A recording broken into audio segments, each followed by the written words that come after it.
आज के लेक्चर में हम देखेंगे कि ये डाइजेस्टेड प्रोडक्ट्स स्मॉल इंटेस्टाइन के अंदर एब्जॉर्ब किस तरीके से की जाती हैं।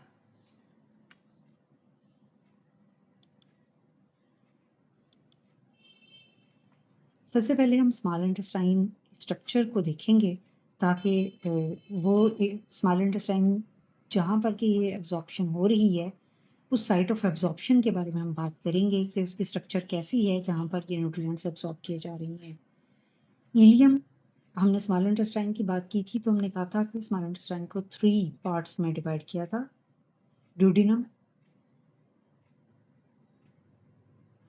जिजिनम एंड इलियम।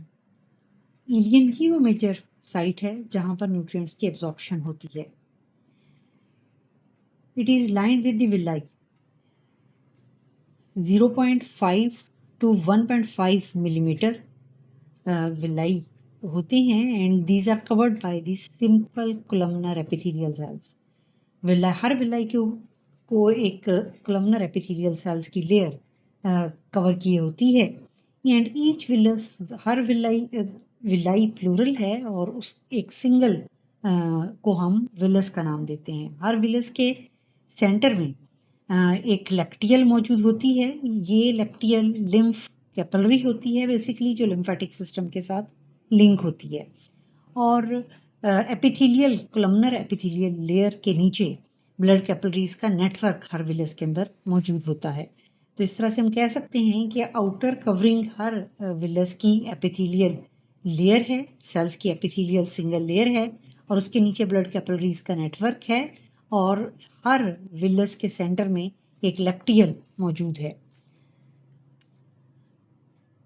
स्मॉल इंटेस्टाइन के अंदर एरिया ऑफ एब्जॉर्प्शन को इंक्रीज करने के लिए जो इलियम की लुमेन है वो डिफरेंट फोल्ड्स पर कंसिस्ट होती है। इसके अलावा इसमें विलाई मौजूद होते हैं और हर विलाई की सरफेस के ऊपर भी ब्रश लाइक बॉर्डर मौजूद होता है जिसको हम माइक्रो विलाई कहते हैं।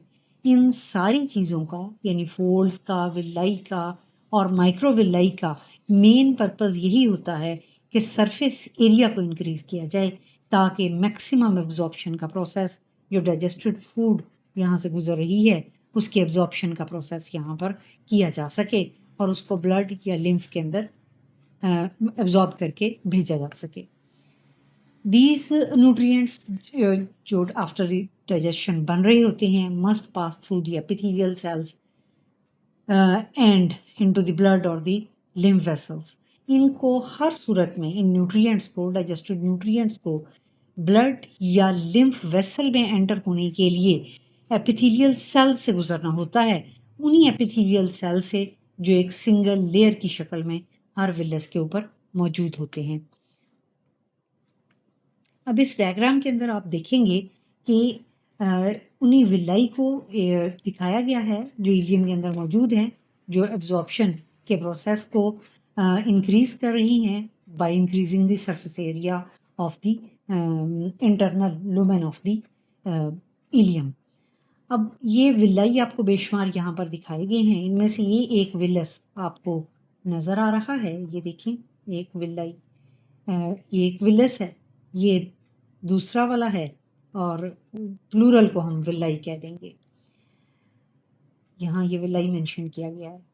हर विलाई के ऊपर एक एपिथेलियल सेल्स की ये कवरिंग मौजूद है। ये आपको एपिथेलियल सेल्स नज़र आ रही हैं, इंडिविजुअल एपिथेलियल सेल्स जो मैं पॉइंट कर रही हूँ। ये एपिथेलियल सेल्स आपको लिखा हुआ भी नज़र आ रहा है। इन एपिथेलियल सेल्स की, सिंगल एपिथेलियल सेल्स की लेयर के नीचे अगर आप देखते हैं तो ये आपको ब्लड कैपिलरीज का जो रेड और ब्लू कलर में आपको दिखाई दे रही हैं, ये ब्लड कैपिलरीज का नेटवर्क आपको दिखाई दे रहा है।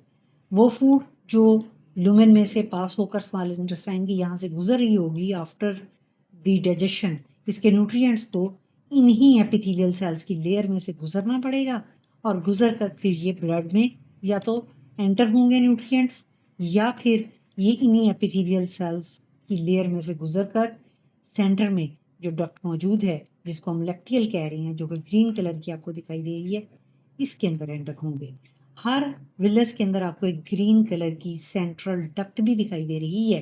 जो कि लैक्टियल कहलाती है, जो कि लिम्फेटिक वेसल्स के साथ नीचे से लिंक होती है। आप देखें तो ये ग्रीन कलर की डक्ट आपको नीचे यहाँ लिम्फ वेसल के साथ कनेक्ट होती हुई नज़र आ रही है इस जगह पर। इसी एक विलस को यहाँ बड़ा करके आपको मैग्नीफाई करके दिखाया गया है। ये एरो आपको इसी मैग्नीफिकेशन को साइड कर रहा है। जैसे हमने बात की थी कि हर एपिथेलियल जो सेल्स हैं हर विलस के ऊपर मौजूद, जो कि उसकी आउटर लाइनिंग बना रही हैं हर विलस की, इनकी सरफेस के ऊपर भी ब्रश लाइक स्ट्रक्चर्स मौजूद होती हैं, जिनको हम माइक्रोविलाई का नाम देते हैं। ये आपको माइक्रोविलाई नज़र आ रही हैं, जो हर कोलमनर एपिथेलियल सेल के ऊपर मौजूद हैं। इनका भी माइक्रोविलाई का मेन पर्पस सरफेस एरिया को इंक्रीज़ करना है for the absorption of the nutrients, जो कि यहाँ कंप्लीटली डाइजेस्ट होने के बाद स्मॉल इंटेस्टाइन के अंदर बन चुके हैं। ये एक सिंगल कोलमनर एपिथेलियल सेल आपको दिखाया गया है। जैसे अगर आप एपिथेलियल सेल को देखें तो इसमें वही सेल वाली सारी स्ट्रक्चर्स मौजूद हैं। जिस तरह इसमें गोल्जी कॉम्प्लेक्स भी है, लाइसोसोम्स भी मौजूद हैं, रफ एंडोप्लाज्मिक रेटिकुलम होगा, माइटोकॉन्ड्रिया भी होंगे, स्मूथ एंडोप्लाज्मिक रेटिकुलम भी होगा, और न्यूक्लियस भी। जिस तरह सेल में जो ऑर्गेनेलीज मौजूद होते हैं वो सारे इस कोलमनर एपिथेलियल सेल के अंदर भी मौजूद हैं। सिर्फ जो मेन बताने वाली बात थी वो इनके ऊपर मौजूद ब्रश लाइक बॉर्डर की अपीयरेंस थी, जो कि इनके सरफेस एरिया को for the absorption of the nutrients increase कर रहे थे। अब हम देखेंगे कि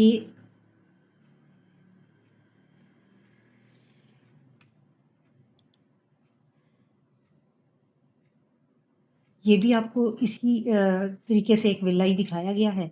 इसमें ये ब्रश लाइक बॉर्डर आपको नज़र आ रहा होगा, आउटर जो लेयर है जहाँ पर एपिथेलियल सेल लिखा हुआ आपको नज़र आ रहा है। हर विलस के सेंटर में आपको एक ग्रीन कलर की लैक्टियल दिखाई दे रही है, और एपिथेलियल सेल्स के नीचे आपको ब्लड कैपिलरीज का नेटवर्क नज़र आ रहा है। इसके साइड पर अगर आप देखें तो यहाँ पर आपको एक सिंगल एपिथेलियल सेल दिखाया हुआ है, जिसके ऊपर आपको माइक्रोविलाई क्लियरली दिखाई दे रहे हैं। अब हम एब्जॉर्प्शन की बात कर लेते हैं उन न्यूट्रिएंट्स की जिनके बारे में हम इतनी देर से बात कर रहे हैं कि उनकी एब्जॉर्प्शन यहाँ पर होती है। सबसे पहले हम कार्बोहाइड्रेट की एब्जॉर्प्शन की बात करते हैं कि उनको किस तरीके से यहाँ पर एब्जॉर्ब किया जाता है।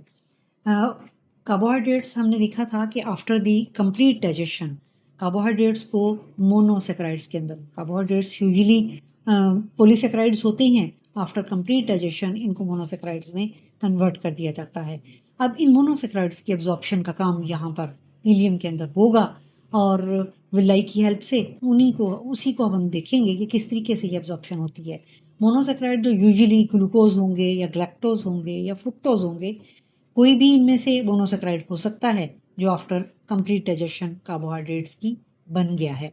वो ग्लूकोज भी हो सकता है, वो ग्लैक्टोज भी हो सकता है, और वो फ्रुक्टोज भी हो सकता है। इनको दो तरीके से एपिथेलियल सेल्स के अंदर ट्रांसपोर्ट किया जाता है, एक फैसिलिटेटेड डिफ्यूजन के ज़रिए और दूसरा एक्टिव ट्रांसपोर्ट के ज़रिए से। फैसिलिटेटेड डिफ्यूजन या एक्टिव ट्रांसपोर्ट कोई भी मेथड हो, इनको मोनोसेक्राइड्स को एब्जॉर्ब करके विलाई की एपिथेलियल सेल्स के अंदर एंटर कर दिया जाता है। एक्टिव ट्रांसपोर्ट जिसके अंदर के एनर्जी इस्तेमाल की जाएगी, और फैसिलिटेटेड डिफ्यूजन आपको पता ही है कि जिसमें इनको आसानी से डिफ्यूजन के प्रोसेस के ज़रिए से एपिथेलियल सेल्स के अंदर एब्जॉर्ब कर लिया जाएगा। जब ये कार्बोहाइड्रेट्स एपिथेलियल सेल्स में आ जाएंगे तो यहाँ से इनको विलाई के अंदर जो एपिथेलियल सेल्स के नीचे ब्लड कैपिलरीज का नेटवर्क मौजूद था वहाँ एंटर करवा दिया जाएगा। ये मोनोसेक्राइड्स एपिथेलियल सेल से निकलेंगे और उन ब्लड कैपिलरीज के अंदर जो विलाई में एपिथेलियल सेल्स की लेयर के नीचे मौजूद थी उनमें एंटर हो जाएंगे। वहाँ से इन कार्बोहाइड्रेट्स को या मोनोसेक्राइड्स को डायरेक्ट ब्रेन की तरफ नहीं, हार्ट की तरफ नहीं भेजा जाता, बल्कि इनको पहले लिवर की तरफ ट्रांसपोर्ट किया जाता है और फिर वहाँ से ये हार्ट की तरफ जाते हैं।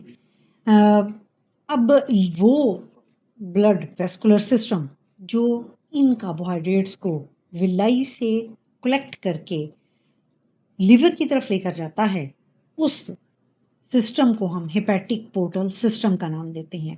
पोर्टल सिस्टम हम ऐसे वेस्कुलर सिस्टम को कहते हैं जिसमें टू ऑर्गन्स को आपस में कनेक्ट किया जाता है।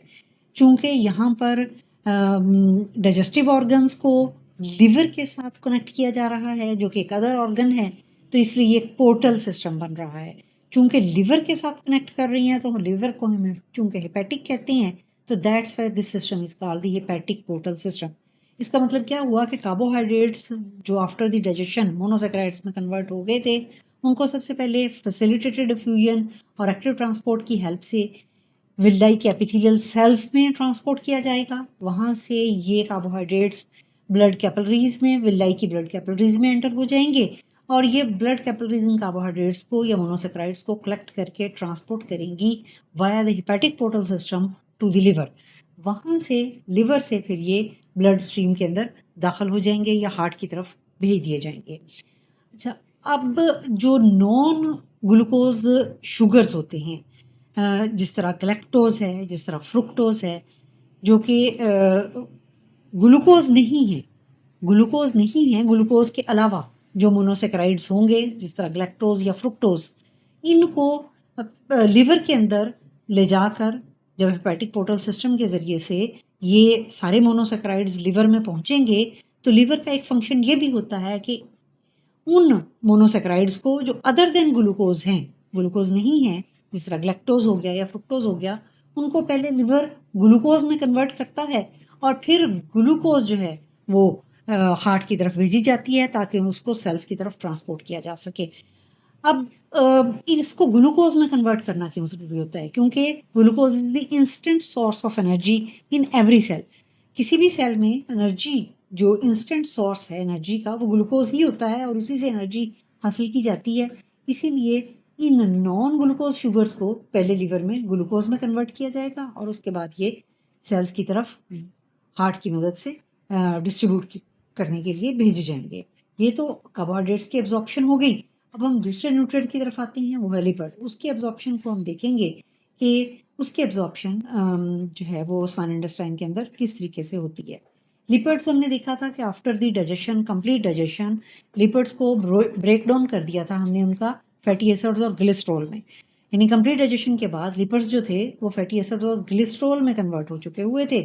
अब ये फैटी एसिड्स और ग्लिसरॉल जो हैं वो विलाई की एपिथेलियल सेल्स इन यूनिट्स को, फैटी एसिड्स को और ग्लिसरॉल्स को, जो कि लिपिड्स की ब्रोकन डाउन प्रोडक्ट्स हैं, इनको विलाई के एपिथेलियल सेल्स अब्जॉर्ब करते हैं। एपिथेलियल सेल्स के अंदर जाने के बाद ये फैटी एसिड्स और ग्लिसरॉल दोबारा से रिकम्बाइन हो जाते हैं और ये ट्राइग्लिसराइड्स बना देते हैं या फैट्स बना देते हैं। इसके बाद क्या होता है कि ये जो ट्राइग्लिसराइड्स होते हैं ये कोलेस्ट्रॉल्स के साथ या तो मिलते हैं या फिर प्रोटीन के साथ मिलते हैं और काइलोमाइक्रॉन्स बनाते हैं। ये जो ट्राइग्लिसराइड्स की कोलेस्ट्रॉल और प्रोटीन के साथ मिलकर प्रोडक्ट बनती हैं, इनको हम काइलोमाइक्रॉन्स कहते हैं। ये काइलोमाइक्रॉन्स कहाँ बन रही हैं? ये एपिथेलियल सेल्स के अंदर बन रही है। हमने क्या कहा? सबसे पहले हमने कहा कि ये लिपिड्स जो हैं वो कंप्लीट डाइजेशन के बाद फैटी एसिड और ग्लिसरॉल में कन्वर्ट हो जाते हैं in the small intestine. Small intestine की जो विलाई के एपिथेलियल सेल्स हैं वो इन फैटी एसिड और ग्लिसरॉल्स को एब्जॉर्ब करते हैं और उनको रिकम्बाइन करते हैं और ट्राइग्लिसराइड्स बनाते हैं। ये ट्राइग्लिसराइड्स कोलेस्ट्रॉल और प्रोटीन के साथ कंबाइन होते हैं और काइलोमाइक्रॉन्स बनाते हैं। ये काइलोमाइक्रॉन्स फिर लैक्टियल के अंदर एंटर होते हैं। लैक्टियल कौन? हर विलाई के सेंटर में हमने एक डक्ट देखी थी या वेसल देखी थी जिसको हमने लैक्टियल का नाम दिया था। ये काइलोमाइक्रॉन्स अब उन लैक्टियल्स के अंदर एंटर किए जाते हैं by the process of the exocytosis. वहाँ पर लैक्टियल में एंटर होने के बाद ये लैक्टियल्स विलाई की आपस में ज्वाइन होती चली जाती हैं और लिम्फ वेसल्स बनाती चली जाती हैं। These lymph vessels then drain into the main veins, returning the blood to the heart. Directly हमने लिपिड्स को ब्लड कैपिलरीज में जो विलाई में मौजूद थी, जिनमें कार्बोहाइड्रेट्स भी एंटर हुए थे, उनमें क्यों दाखिल नहीं करवाया? इसलिए कि लिपिड्स अगर उन कैपिलरीज़ में एंटर हो जाते तो वहाँ पर ये रिकम्बाइन होने के बाद जब फैट बनाते तो हो सकता था ये उन कैपिलरीज़ की लुमेन को, फैट के जमने की वजह से कैपिलरीज़ की लुमेन जो थी वो डायमीटर उसका शॉर्टन होना शुरू हो जाता और इससे कैपिलरीज़ बंद होना शुरू हो जाती। इससे बचाव के लिए क्या किया गया कि इन लिपिड्स को लिम्फेटिक सिस्टम के ज़रिए से ले जाया गया और ले जाकर फिर एक मेन वेन जो कि ब्लड को हार्ट की तरफ लेकर जा रही है, जिसको हम सुपीरियर वेना कैवा का नाम देते हैं, उसमें दाखिल करवाया जाता है और वहाँ से फिर ये लिपिड्स जो हैं या फैट्स जो हैं वो हार्ट की तरफ जाती हैं ताकि इनको फिर सेल्स की तरफ डिस्ट्रीब्यूट किया जा सके। ये तो लिपिड्स की एब्जॉर्प्शन देखी हमने कि वो डायरेक्टली ब्लड स्ट्रीम में नहीं जाएंगे, वो पहले लिम्फेटिक सिस्टम के अंदर जाएंगे और फिर उसके बाद ये ब्लड स्ट्रीम के अंदर एंटर होंगे। अब हम देखते हैं कि प्रोटीन उनकी एब्जॉर्प्शन यहाँ पर किस तरीके से होती है। प्रोटीन की कंप्लीट डाइजेशन के बाद हमने कहा था कि ये कन्वर्ट हो जाती हैं into the individual amino acids. अब इन इंडिविजुअल अमाइनो एसिड्स को ही यहाँ इलियम के अंदर एब्जॉर्ब किया जाएगा और ये इंडिविजुअल अमाइनो एसिड्स जो हैं ये एपिथेलियल सेल्स के अंदर एंटर होंगे। हर विलाई की एपिथेलियल सेल्स की जो लाइनिंग है उसके अंदर एंटर होंगे, देन ये एपिथेलियल सेल से निकलेंगे और ब्लड कैपिलरीज के अंदर जो विलाई के अंदर मौजूद हैं उनके नेटवर्क में दाखिल हो जाएंगे। वहाँ से इनको ट्रांसपोर्ट किया जाएगा via the hepatic portal system to the liver. Pathway वही है जो कार्बोहाइड्रेट ने अडॉप्ट किया था, यानी पहले एपिथेलियल सेल्स में एंटर होना, वहाँ से ब्लड कैपिलरीज के अंदर जो विलाई में मौजूद हैं दाखिल होना और वहाँ से इनको ट्रांसपोर्ट किया जाना via the hepatic portal system to the liver. Proteins liver के अंदर पहुँच जाती हैं, वहाँ पर इन अमाइनो एसिड्स लिवर के अंदर पहुँच जाते हैं, वहाँ इन अमाइनो एसिड्स को यूज़ किया जाता है to build the new proteins और फॉर द एनर्जी। चूँकि ह्यूमन की अपनी प्रोटीन्स होती हैं तो इन अमाइनो एसिड्स को जो कि after the complete digestion of protein जो आपने खाए हैं, खा वो एनिमल या प्लांट प्रोटीन्स हैं उनके नतीजे में बने हुए हैं, उन अमाइनो एसिड्स को अब लिवर के अंदर यूटिलाइज किया जाएगा to build the human proteins या फिर उनको एनर्जी के पर्पज़ के लिए इस्तेमाल किया जाएगा। इसके अलावा जो ये प्रोटीन्स हैं ये लिपोप्रोटीन्स भी बनाने में इस्तेमाल होती हैं, जिनको हम एलडीएल या लो डेंसिटी लिपोप्रोटीन्स कहते हैं या एचडीएल हाई डेंसिटी लिपोप्रोटीन्स के नाम से जानते हैं।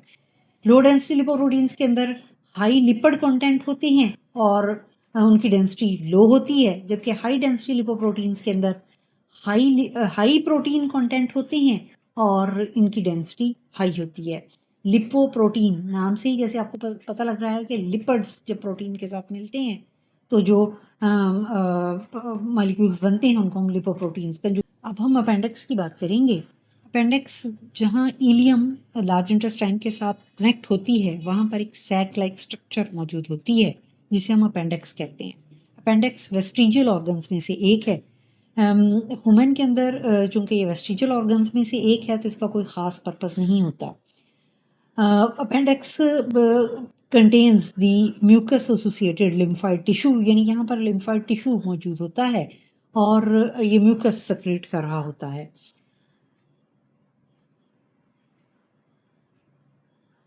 It is important during the fetal development and it releases the biogenic amines and peptide hormones. Appendicitis एक टर्म है जब अपेंडिक्स की इन्फ्लेमेशन हो जाती है ड्यू टू दी ऑब्स्ट्रक्शन, किसी ऑब्स्ट्रक्शन की वजह से अपेंडिक्स जो है वो स्वेल कर जाए, उसकी इन्फ्लेमेशन हो जाए तो हम इसे अपेंडिसाइटिस का नाम देते हैं।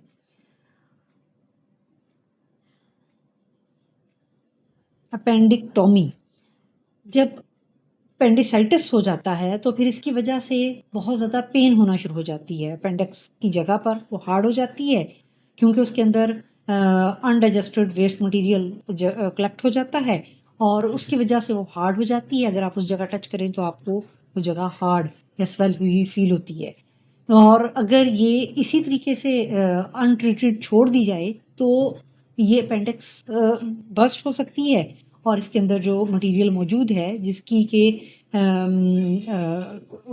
ब्रोकन डाउन जिसके अंदर हो रहा है वेस्ट प्रोडक्ट का, तो वो पॉइजनिंग की सिचुएशन बॉडी के अंदर क्रिएट कर सकती है, जो कि इसलिए इस अपेंडिक्स की रिमूवल ज़रूरी होती है। जब हम सर्जरी के ज़रिए इस अपेंडिक्स को, जो इन्फ्लेमेशन जिसकी हो चुकी हुई है, उसको रिमूव करते हैं, तो इसको हम अपेंडिक्टोमी का नाम दे देते हैं। नेक्स्ट लार्ज इंटेस्टाइन के साथ कनेक्ट होती है। अब हम लार्ज इंटेस्टाइन को पहले स्ट्रक्चर देखते हैं और उसके बाद लार्ज इंटेस्टाइन के फंक्शन की बात करेंगे। पहले हम इसकी एनाटॉमिकल स्ट्रक्चर लार्ज इंटेस्टाइन की डिस्कस कर लेते हैं। इलियोसिकल जंक्शन सबसे पहले मौजूद होता है, जहाँ पर स्मॉल इंटेस्टाइन लार्ज इंटेस्टाइन के साथ कनेक्ट होती है। वहाँ पर एक स्फिंक्टर पाया जा रहा होता है इस जंक्शन के ऊपर, इलियोसिकल जंक्शन के ऊपर, जिसको हम इलियोसिकल स्फिंक्टर का नाम देते हैं। ये स्फिंक्टर कंट्रोल करता है इलियम से लार्ज इंटेस्टाइन में मटेरियल की एंट्री हो, और ये उस जगह पर ही मौजूद होता है जहां पर ileum meets the large intestine. इस डायग्राम के अंदर अगर आप देखें तो ये आपको सीकम दिखाई दे रहा है, ये एरिया जो आपको पेल येलो कलर का नज़र आ रहा है। इसके यहाँ नीचे आपको वर्मीफॉर्म अपेंडिक्स नज़र आ रही है, पाउच लाइक स्ट्रक्चर ये। और अगर हम ऊपर चलें तो ये असेंडिंग कॉलोन है,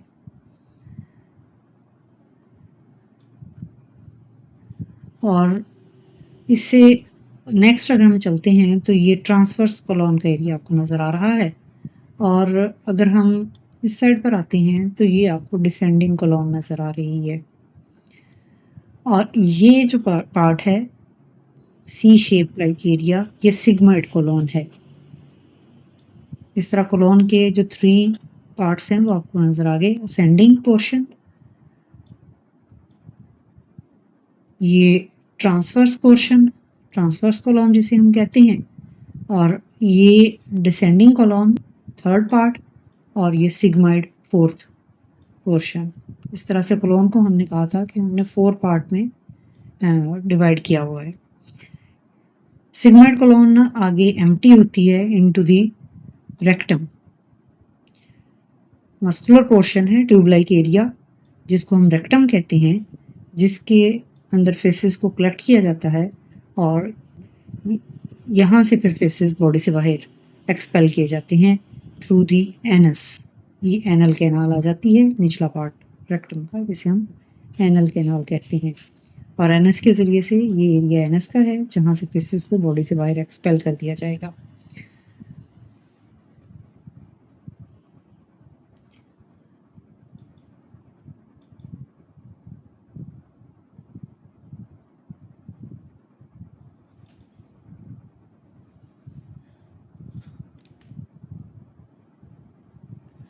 अब हम लार्ज इंटेस्टाइन के फंक्शंस की बात करेंगे। सबसे पहला लार्ज इंटेस्टाइन का function absorbing water and electrolytes, और नेक्स्ट नो फर्दर डाइजेशन यहाँ पर कोई नहीं होती, क्योंकि लार्ज इंटेस्टाइन में सिर्फ वाटर और इलेक्ट्रोलाइट्स को जो रिमेनिंग मटेरियल स्मॉल इंटेस्टाइन से लार्ज में एंटर होता है उसमें से एब्जॉर्ब किया जाता है।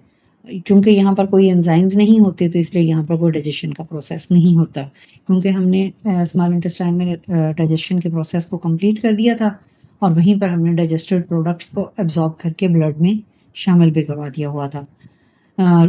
जो प्रॉक्सिमल हाफ लार्ज इंटेस्टाइन का है, वहाँ पर वाटर को रीअब्जॉर्ब करके ब्लड में शामिल करवाया जाता है, वाटर एंड इलेक्ट्रोलाइट्स को रीअब्जॉर्ब करके ब्लड में शामिल करवाया जाता है, और जिसकी वजह से जो बाकी रिमेनिंग मटेरियल लार्ज इंटेस्टाइन के अंदर रहता है वो सॉलिड हो जाता है, और जिनको हम फेसेस का नाम देते हैं। यही फेसेस जो हैं वो रेक्टम के लास्ट पोर्शन जो हमने देखा था सिग्मॉइड कॉलोन के बाद, लास्ट पोर्शन लार्ज इंटेस्टाइन का, वहाँ पर इन फेसेस को टेम्परली थोड़ी देर के लिए स्टोर किया जाता है ताकि बाद में इनको बॉडी से बाहर एक्सपेल किया जा सके। जो अगला लार्ज इंटेस्टाइन का फंक्शन है वो एब्जॉर्प्शन ऑफ विटामिन भी है। यहाँ पर कुछ विटामिन्स को भी एब्जॉर्ब किया जाता है। लार्ज इंटेस्टाइन के अंदर बैक्टीरिया रहते हैं जो कि विटामिन्स को सिंथेसाइज भी करते हैं और फिर यहाँ पर इन विटामिन्स को जो ये बैक्टीरिया यहाँ सिंथेसाइज कर रहे होते हैं उनको यहाँ पर एब्जॉर्ब किया जाता है। इन विटामिन्स में विटामिन के और बायोटिन शामिल हैं जो कि विटामिन बी है। इन दोनों विटामिन्स को लार्ज इंटेस्टाइन में रहने वाले बैक्टीरिया जो कि एसेंशियल बैक्टीरिया हैं और ये सिंथेसाइज भी करते हैं और फिर यहाँ पर इनको एब्जॉर्ब करके ब्लड में शामिल करवाया जाता है। इसके अलावा अगला फंक्शन जो लार्ज इंटेस्टाइन परफॉर्म करती है वो है इसका रिड्यूसिंग एसिडिटी है और प्रोटेक्शन फ्रॉम द इन्फेक्शंस है। जो मटेरियल्स स्टोमिक से आ रही हैं उनकी एसिडिटी को भी लो करना है और इसके अलावा जो फेसेस अब यहाँ मौजूद हैं उनके अंदर चूंकि लार्ज इंटेस्टाइन में बैक्टीरिया रह रही होती हैं तो उन फेसेस की वो डिकम्पोजिशन करना शुरू कर देती हैं जिसकी वजह से यहाँ पर जो है वो एसिडिटी लार्ज इंटेस्टाइन के अंदर बढ़ना शुरू हो जाती है। इस एसिडिटी को लार्ज इंटेस्टाइन में रिड्यूस भी किया जाता है फेसेस की को और इसके अलावा इन्फेक्शन से जो है वो भी प्रोटेक्शन यहाँ प्रोवाइड की जाती है।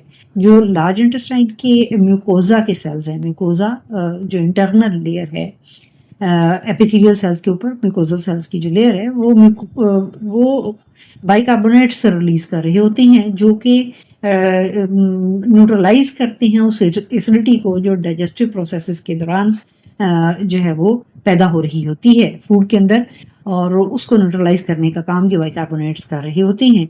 ये बाइकार्बोनेट्स कहाँ से रिलीज हो रही हैं? ये लार्ज इंटेस्टाइन के म्यूकोजा सेल से रिलीज हो रहे होते हैं।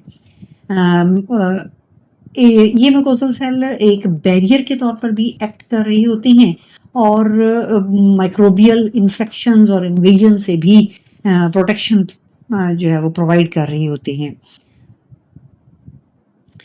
डेफिकेशन का प्रोसेस अब हम देखते हैं कि डेफिकेशन कैसे होगी। ज़ाहिर है फेसेस अब आकर रेक्टम के अंदर जो है वो इकट्ठे हो गए हैं, टेम्परली स्टोर कर लिया गया है इनको, अब उनको बॉडी से बाहर एक्सपेल करना है।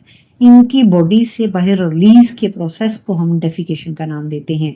The act of expelling the faces from the digestive tract by the anus is called the defecation.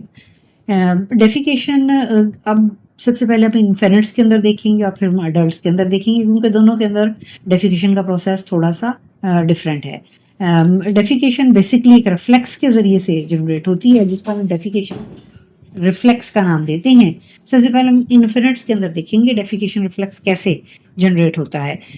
It is caused by the automatic emptying of the lower bowel and इनके अंदर चूंकि ये voluntarily इन्फेनेट्स अपने जो है वो लोअर बाउल को control नहीं कर पाते तो इसलिए इनके अंदर ये प्रोसेस ऑटोमेटिकली हो रहा होता है and occurs at the inconvenient times due to the lack of the conscious control। क्योंकि ये कॉन्शियसली अपने जो है वो बाउल लोअर बाउल को कंट्रोल नहीं कर पा रहे होते तो इसलिए इनके अंदर ये किसी भी वक्त भी इनकन्वीनियंट टाइम्स के अंदर हो रहा होता है और जो है वो फेसेस जो है वो बॉडी से एक्सपेल किए जा रही होती हैं। No voluntary contraction of the external anal sphincter जो अच्छा यहाँ आप रेक्टम में दो स्फिंक्टर्स एनस के जो है वो पोर्शन में देखेंगे। एक इंटरनल एनल स्फिंक्टर होता है और एक एक्सटर्नल एनल स्फिंक्टर होता है। इंटरनल जो एक्सटर्नल एनल स्फिंक्टर है वो वॉलंटरली कॉन्शियसली कंट्रोल किया जाता है लेकिन जो इंटरनल एनल स्फिंक्टर होता है उस वो इनवॉलंटरी वर्क कर रहा होता है। लेकिन जो इन्फिनिट्स होते हैं इनके अंदर एक्सटर्नल एनल स्फिंक्टर भी जो है वो अनकॉन्शियसली या ऑटोमेटिकली ही काम कर रहा होता है। उसके ऊपर कोई वॉलंटरी एक्शन परफॉर्म नहीं किया जा सकता, वो नॉन वॉलंटरी होता है।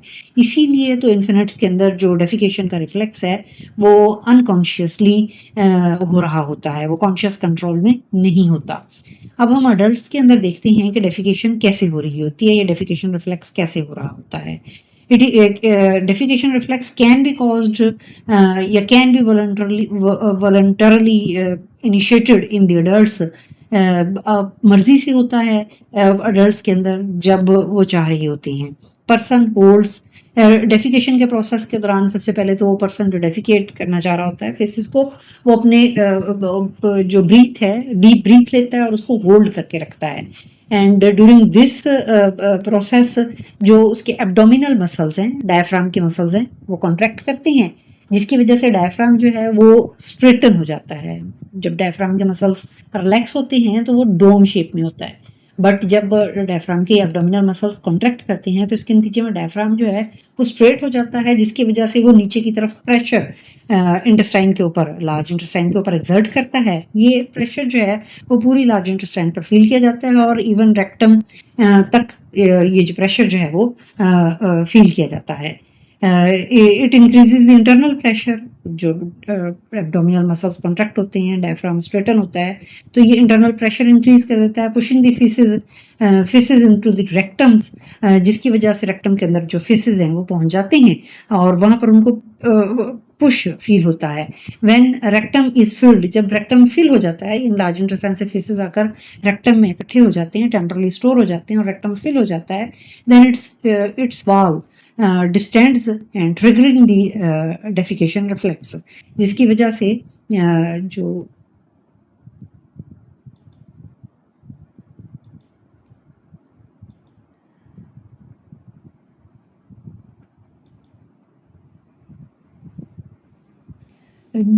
जिसकी वजह से जो रेक्टम की वाल्स हैं वो डिस्टेंड हो जाती हैं और वो डेफिकेशन रिफ्लेक्स ट्रिगर करती हैं।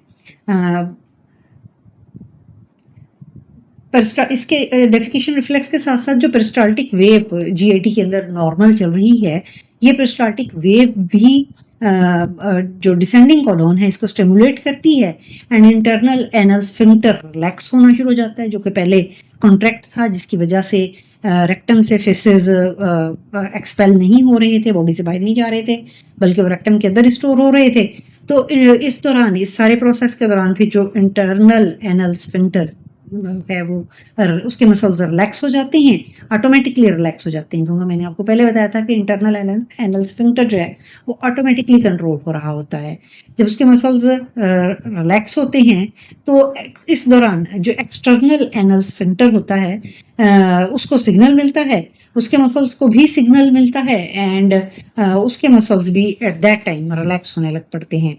और जैसे ही एक्सटर्नल एनल स्फिंक्टर के मसल्स रिलैक्स होते हैं तो स्फिंक्टर ओपन हो जाता है और जो फेसेस हैं वो बॉडी से बाहर एक्सपेल हो जाते हैं। एंड ये जो रिफ्लेक्स है, डेफिकेशन रिफ्लेक्स, ये last only a few minutes, सिर्फ चंद मिनट के लिए होता है and can be inhibited voluntarily. इसको वॉलंटरली इनहिबिट भी किया जा सकता है by keeping the external anal sphincter contracted. और जो अडल्ट हैं वो इसको वॉलंटरली इनहिबिट किस तरीके से कर सकते हैं कि वो अपने एक्सटर्नल एनल स्फिंक्टर को कॉन्ट्रैक्ट रखकर इस डेफिकेशन रिफ्लेक्स को इनहिबिट कर सकते हैं, क्योंकि एक्सटर्नल एनल स्फिंक्टर जो है वो तो अडल्ट के अंडर कंट्रोल होता है, यानी वो वॉलंटरली कंट्रोल किया जा रहा होता है। उम्मीद करती हूँ आपको ये सारा लेक्चर जो है वो बहुत अच्छे तरीके से लार्ज इंटेस्टाइन का समझ आ गया होगा। डाइजेस्टिव प्रोडक्ट्स किस तरीके से हमने एब्जॉर्ब किए वो भी सारी समझ आ गई होंगी स्मॉल इंटेस्टाइन के अंदर। इसके साथ ही आपसे इजाज़त चाहती हूँ। अल्लाह हाफिज़।